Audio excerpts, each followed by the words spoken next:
మోకాల నొప్పులకు ఎటువంటి సర్జరీ లేకుండా ఎపియాన్ పెయిన్ క్లినిక్ అందిస్తున్న అత్యాధునిక చికిత్స. Welcome to Suman TV. ఈరోజు అండి మన పాద పద్ధతిని అందరూ మర్చిపోయారు. విటమిన్ B12 లోపాన్ని ఎక్కువ మందిలో మనం చూస్తూ ఉన్నాం. బట్ మన పాత పద్ధతి ప్రకారమే మన బియ్యాన్ని సోక్ చేసుకుని దాన్ని తీసుకోవడం వల్ల విటమిన్ B12 లోపం పోతుంది అని చెప్పేసి అంటున్నారు. కానీ ఎప్పుడు తీసుకోవాలి, ఎప్పుడెప్పుడు తీసుకోవాలో మనకు తెలియదు కదా. ఈ విషయాలను తెలియడానికి మనతో పాటు ఉన్నారు general consultant doctor Aditya Ranganath గారు. డాక్టర్ ద్వారానే అసలు ఈ విషయాలను తెలుసుకుందామండి. నమస్తే సార్. నమస్తే సార్. సార్, విటమిన్ B12 లోపం మన పూర్వీకులు చేసిన బెస్ట్ పని మనం మర్చిపోయి తప్పులు చేసి మన లోపాన్ని తెచ్చుకున్నాం. సో అందులో ఎలా మనకు విటమిన్ B12 మనకు లభిస్తుంది, మనం B12 లోపాన్ని ఎలా తగ్గించుకుంటాం?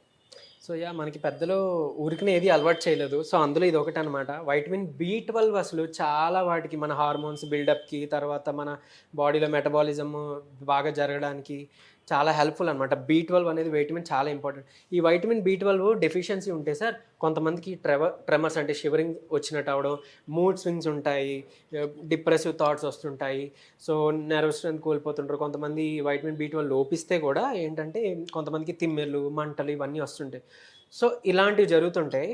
సో ఏంటి అని అంటే మనకి చాలా అంటే మనకి డైలీ లైఫ్లో చేసిన ఒక అలవాటు ఏంటంటే ఇదివరకు చలిదన్నం తినేవాళ్ళు. చక్కగా ఒక మిరపకాయో లేకపోతే ఒక ఉల్లిపాయో కట్ చేసుకొని చలిదన్నం రాత్ర కొంచెం పెరుగు తోడుపెట్టేసి లేకపోతే కొంచెం బటర్ మిల్క్ అది వేసేసి అలా చేస్తారు.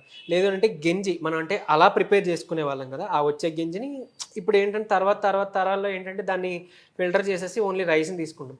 సో ఈ గంజి ఏదైతే ఉందో, ఈ రైస్ సోక్డ్ వాటర్ ఏదైతే ఉందో ఇది మనకి చాలా బెనిఫిషియల్. సో ఇప్పుడు ఏం చేయాలి, ఎలా చేయాలి అంటే ఈ వైటమిన్ B12 మనకు రావాలంటే జస్ట్ ఒక 2 స్పూన్స్ ఆర్ 3 స్పూన్స్ రైస్ని తీసుకొని వాటర్లో నైట్ అంతా సోక్ చేసేసేయండి. అంటే మనం బాయిల్ చేసి గంజి తీయవసరం లేదు, నైట్ అంతా సోక్ చేసేసేయండి. సో ఆ బయటికి మనకి గంజి, ఆ స్టార్చ్ అంతా గంజి మనకి తేలుతుంది కదా, ఆ స్టార్చ్ని పరగడుపునే చక్కగా మీరు తాగొచ్చు.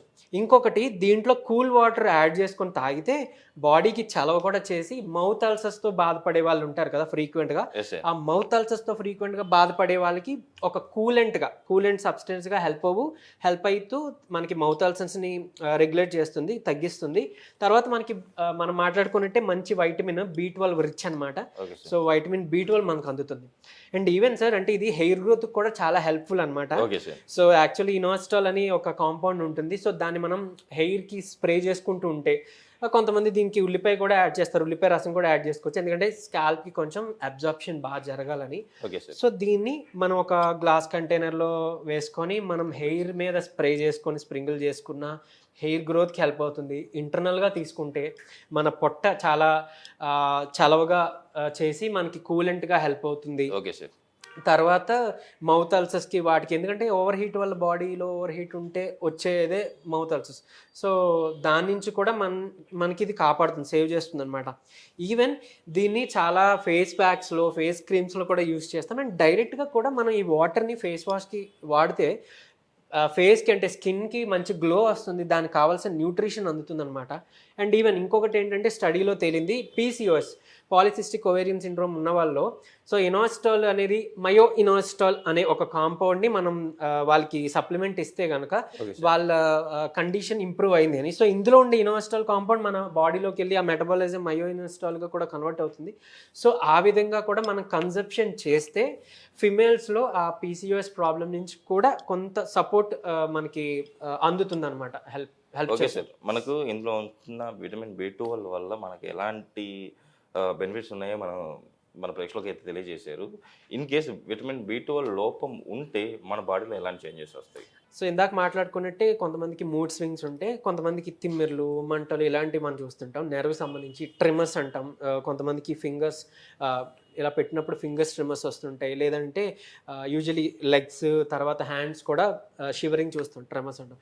సో అది ఒకటి అవుతుంది. తర్వాత కొంచెం ఈజీగా మూడ్ స్వింగ్స్, తర్వాత చాలా డల్నెస్, సో ఇలాంటివన్నీ అబ్జర్వ్ చేస్తాం. కొంతమందికి లేకంటే గుర్తుండవు కూడా, డిమెన్షియా, సో యామ్నీషియా, సో ఇలాంటి వాటికి కూడా వైటమిన్ B12 డెఫిషియన్సీ దారితీస్తుంది యూజువల్లీ. సో మంచి వైటమిన్ కంటెంట్ ఉంది యాక్చువల్లీ, సో మనం ఇది వాడుకోవచ్చు. అలానే ఇప్పుడు మనకి వైటమిన్ B12 అబ్జర్వ్ అవ్వడానికి కూడా ఇంకొకటి ఏంటి అని అంటే దీనికి మంచిగా అంటే మన గట్ హెల్త్ కూడా బాగుండాలి. సో గట్ హెల్త్ బాగుండాలంటే మనకి చక్కగా ఇదివరకు 2 స్పూన్స్ నెయ్యి మీల్స్తో పాటు రైస్లో కలుపుకొని లేదా టిఫిన్లో కలుపుకొని తినేవారు. తర్వాత రాను రాను దానికి ఏంటంటే ఒక ఫాల్స్ ప్రోపగండా నడిచింది. నెయ్యి తీసుకుంటే కొలెస్ట్రాల్ అంట అని. నెయ్యి తీసుకుంటే కొలెస్ట్రాలే వస్తుంది. అది గుడ్ కొలెస్ట్రాల్. మన హార్ట్కి, మన బ్రెయిన్ ఫంక్షనింగ్కి, మన బాడీ ఫంక్షనింగ్కి అది కావాలి. గట్ హెల్త్కి కూడా మనకు కావాలి. బట్ అది ఇంకా చెప్పాలంటే న్యూట్రిషన్స్ అబ్జర్వ్ అవ్వాలంటే మనం లీఫీ వెజిటేబుల్స్ తింటామే, మెంతుకూర అవ్వచ్చు, తర్వాత పాలకూర అవ్వచ్చు, ఇలాంటి మునగాకు కూర అవ్వచ్చు, ఇలాంటి ఆకుకూరలు తీసుకునేటప్పుడు మనకి అందులో ఉండే న్యూట్రిషన్ మన బాడీకి ఒంటి పట్టాలి అని అంటే ఖచ్చితంగా క్యారియర్ అంటే ఎందుకంటే అందులో ఉండే విటమిన్స్ ఫ్యాట్ సాల్యుబుల్ అంటారు. సో ఫ్యాట్ ఉండాలి. సో గుడ్ ఫ్యాట్ ఒకటి కోకోనట్, తర్వాత మనకి ఈ నెయ్యి. సో ఈ నెయ్యి కూడా మనం తీసుకోవడం అలవాటు చేసుకుంటే బ్యాడ్ కొలెస్ట్రాల్ కాదు గుడ్ కొలెస్ట్రాల్ అని గుర్తించి తీసుకుంటే కనుక మనకి ఇంకా అబ్జార్ప్షన్ బాగుంటుంది. ఓవరాల్గా హెల్త్ మనకి కండిషన్ చాలా ఇంప్రూవ్ అవుతుంది సార్. సార్ ఇంకొకటి అంటే ఇది యాక్చువల్లీ మనం ఏది రైస్ని మనం వాటర్లో సోక్ చేసుకున్నాము, ఆ వాటర్ ఇలా వచ్చింది మనకు కడిగే వాటర్. సరే ఇంకొకటి మనం రైస్ను కడిగిన తర్వాత మనం రైస్ చేసుకుంటాం. రైస్ చేసుకున్నాం, అందులోంచి గంజి ఉంచుతాం. సో ఆ గంజి వాటర్ వల్ల బెనిఫిట్స్, ఈ వాటర్ వల్ల బెనిఫిట్స్ రెండు సేమ్గా ఉంటాయి. రెండు సేమ్గానే ఉంటాయి. కాకపోతే ఏంటంటే ఇది ఈజీ మేకింగ్. ఇప్పుడు ఆ 2-3 స్పూన్సే మనకి కావాలి కాబట్టి ఇప్పుడు ఎవరు గంజి వాచి అది అంటే అలా చేసుకోవట్లేదు, కుక్కర్లో చేసుకుంటున్నారు. కాబట్టి నేను ఇలా చెప్పా, ఇప్పటికీ స్టిల్ అలా యూజ్ చేసుకునే వాళ్ళు, అలా రైస్ ప్రిపేర్ చేసుకునే వాళ్ళు ఉంటే కనుక ఆ గంజి యూజ్ చేసుకోవచ్చు. కాకపోతే ఇప్పుడున్న అంటే దీంట్లో కూడా అడల్టరేషన్స్, ఈ ఫెర్టిలైజర్స్ ఎక్స్పోజర్ ఎక్కువ అయిపోయింది కాబట్టి సో దీన్ని ఇలా కడిగేసి మనం చేసుకోవడం బెటర్. అంటే మళ్ళీ అందులో ఎక్స్ట్రాక్ట్ ఆ లెడ్ అదంతా కూడా ఇందులో ఈజీ ప్రాసెస్, కరెక్ట్గా సేఫ్ ప్రాసెస్ కూడా. Okay sir. సార్ ఇంకొకటి ఏమంటే మన ఫుడ్ కూడా ఏమన్నా చేంజెస్ చేసుకోవాలా విటమిన్ B12లో? ఎక్కువ లీఫీ అదే ఏంటది ఆకుకూరలు ఎక్కువ తీసుకోవాలండి. సో తద్వారా పాలకూర, తర్వాత చిక్కుళ్ళు, ఫుల్గా ఎగ్ అంటే లోపల ఎల్లో సొనతో పాటుగా ఎగ్ తీసుకోవడం, ఇలాంటివి తీసుకుంటే వైటమిన్ B12 ఇంకా పెరుగుతుంది.